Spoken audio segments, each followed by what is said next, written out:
அனைவருக்கும் வணக்கம். இன்னைக்கு இந்த வீடியோல நம்ம பார்க்க போற டாபிக்ஸ் என்ன அப்படின்னு பாத்தீங்கன்னா, தமிழ்நாடு காவல்துறை சார்பாக வெளிநாடு வாழ் தமிழர்களின் நலன் கருதி NRI செல் அப்படிங்கிற ஒரு அமைப்பு ஆரம்பிக்கப்பட்டுள்ளது. அதை பத்திய முழு விவரங்களையும் விளக்கமா இந்த வீடியோல நம்ம பார்க்கலாம். இந்த வீடியோவை முழுசா பாருங்க. இந்த வீடியோவை நிறைய பேருக்கு ஷேர் பண்ணுங்க.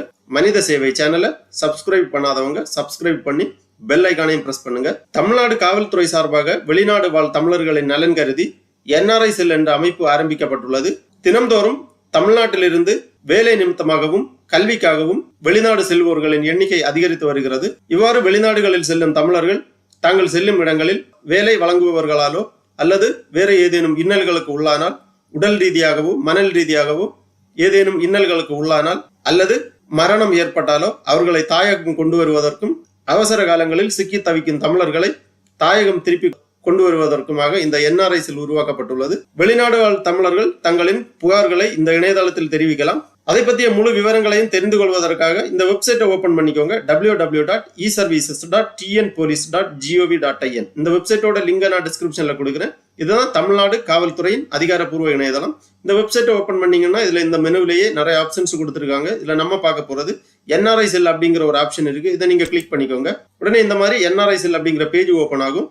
இதுல ஃபர்ஸ்ட்ல இந்த NRI செல் பத்திய ஒரு இன்ட்ரோடக்ஷன் கொடுக்கப்பட்டுள்ளது. சென்னை மயிலாப்பூரில் உள்ள காவல்துறை தலைமையகத்தில் NRI பிரிவு செயல்படுத்தப்பட்டு வருகிறது. காவல் கண்காணிப்பாளர் தலைமையிலான NRI பிரிவு தற்பொழுது ADGP மற்றும் IGP ஜெனரல் ஆகியோரின் நேரடி மேற்பார்வையின் கீழ் செயல்படுத்தப்படுகிறது. NRI செல் பிரத்யேகமாக வெளிநாடு வாழ் தமிழர்கள் மற்றும் அவர்களது குடும்ப உறுப்பினர்களின் புகார்களை கையாளுகிறது.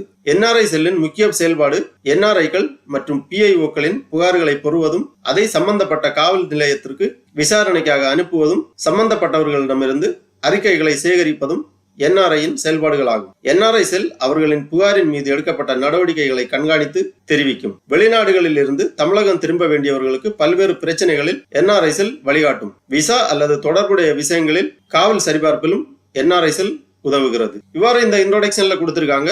இனி வெளிநாடு வாழ் தமிழர்கள் ஏதேனும் புகார்கள் இருந்தால் அதை தெரிவிப்பதற்காக இந்த இன்ட்ரோடக்ஷன்ல புகார் தெரிவிப்பதற்கான லிங்க் கொடுக்கப்பட்டுள்ளது. இந்த கிளிக் ஹியர் அப்படிங்கிற ஒரு ஆப்ஷன் இருக்கு. இதை நீங்க கிளிக் பண்ணிக்கோங்க. உடனே இந்த மாதிரி புதுசா ஒரு பேஜ் ஓபன் ஆகும். Welcome to Tamil Nadu police NRI செல். புகார் மனு தெரிவிப்பதற்காக அப்ளிகன்ட் லாகின் கொடுத்திருக்காங்க. லாகின் பண்ணுவதற்காக உங்களது இமெயில் ஐடி என்டர் செய்ய வேண்டும். இமெயில் ஐடி என்டர் பண்ணி இந்த கேப்சாவை இங்க என்டர் பண்ணி OTP கொடுத்தீங்கன்னா நீங்க என்டர் பண்ணிருக்கக்கூடிய இமெயில் ஐடிக்கு OTP சென்ட் பண்ணுவாங்க. அந்த OTP என்டர் பண்ணி சப்மிட் பண்ணீங்கன்னா உங்க அப்ளிகேஷன் பேஜ் ஓபன் ஆகும். அதாவது மனு பக்கம் ஓபன் ஆகும்.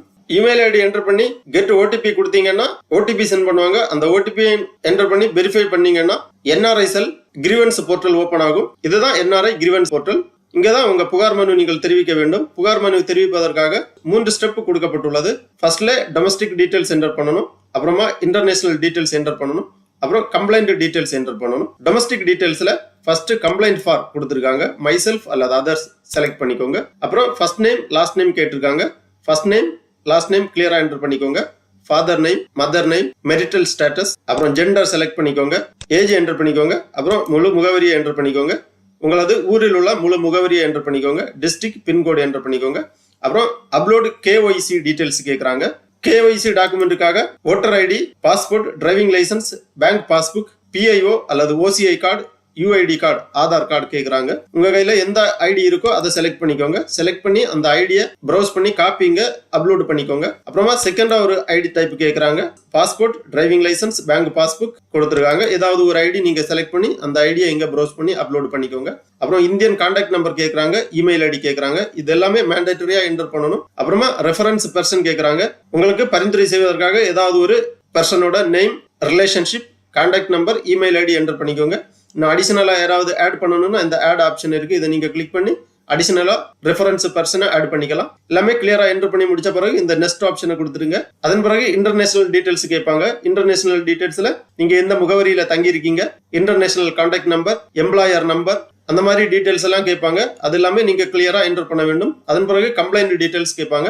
கம்ப்ளைண்ட் டீடைல்ஸ்ல உங்களுக்கு என்ன புகார் மனு இருக்கோ அதை நீங்க தெளிவா எழுதலாம். புகார் மனுவை நீங்க கிளியரா எழுதி சப்மிட் பண்ணீங்கன்னா உங்க புகார் மனு சமர்ப்பிக்கப்படும். அதன் பிறகு உங்களது புகார் மனுக்கள் NRI செல்லானது பரிசீலனை செய்து சம்பந்தப்பட்ட காவல் நிலையத்திற்கு விசாரணைக்காக அனுப்பி வைக்கும். சம்பந்தப்பட்ட காவல் நிலையத்திலிருந்து விசாரணை செய்து உங்களுக்கு தகுந்த தீர்வு கிடைக்க ஏற்பாடு செய்யப்படும். உங்க புகார் மனுவை நீங்க சப்மிட் பண்ணி முடிச்ச பிறகு இங்க ஒரு ஆப்ஷன் இருக்கு, ட்ராக் கிரீவன்ஸ் அப்படிங்கிற ஒரு ஆப்ஷன் இருக்கு. இதை நீங்க கிளிக் பண்ணீங்கன்னா ட்ராக் கிரீவன்ஸ் அப்படிங்கிற இந்த பேஜ் வரும். இதுல நீங்க உங்க கிரீவன்ஸ் ஐடியை என்டர் பண்ண வேண்டும். கிரீவன்ஸ் ஐடிங்கிறது நீங்க உங்க மனுவை சப்மிட் பண்ண உடனே உங்களுக்கு இமெயில் ஐடியில புகார் மனு சென்ட் பண்ணியிருப்பாங்க. அந்த புகார் மனுவை நோட் பண்ணி வச்சுக்கோங்க. ஃபியூச்சர் ரெஃபரன்ஸுக்காக யூஸ் ஆகும். புகார் மனு ஐடியை இங்க என்டர் பண்ணி உங்க இமெயில் ஐடியை என்டர் பண்ணி இந்த கேப்சாவை இங்க என்டர் பண்ணி சப்மிட் பண்ணீங்கன்னா உங்க கிரீவன்ஸ் தற்போது என்ன கண்டிஷன்ல இருக்கு அப்படிங்கிற ஸ்டேட்டஸை நீங்க செக் பண்ணிக்கலாம். ஆகவே வெளிநாடு வாழ் தமிழர்கள் கண்டிப்பா இந்த சேவையை பயன்படுத்திக்கோங்க. ரொம்ப மிகவும் பயனுள்ள ஒரு சேவை. வெளிநாடு வாழ் தமிழர்களின் நலனுக்காக இந்த சேவை தமிழ்நாடு காவல்துறையால் உருவாக்கப்பட்டுள்ளது. ஆகவே வெளிநாடு வாழ் தமிழர்கள் தங்களுக்கு ஏதேனும் குறைகள் புகார்கள் இருந்தால் இந்த இணையதளத்தில் ஆன்லைன் வழியாக தெரிவிக்கலாம். வெளிநாடு வாழ் தமிழர்கள் மட்டுமல்லாது அவர்கள் சார்ந்த குடும்பத்தினரும் ஏதாவது இன்னல்களுக்கு ஆளானால் இந்த இணையதளத்தில் புகார் மனு அளிக்கலாம். உங்களது புகார் மனுக்கள் விரைவில் நிவர்த்தி செய்யப்படும். ஓகே நண்பர்களே, இந்த வீடியோ உங்களுக்கு உபயோகமா இருந்துச்சுன்னா லைக் பண்ணுங்க, ஷேர் பண்ணுங்க. மனித சேவை சேனலை சப்ஸ்கிரைப் பண்ணாதவங்க சப்ஸ்கிரைப் பண்ணி பெல் ஐகானையும் பிரஸ் பண்ணுங்க. அனைவருக்கும் நன்றி, வணக்கம்.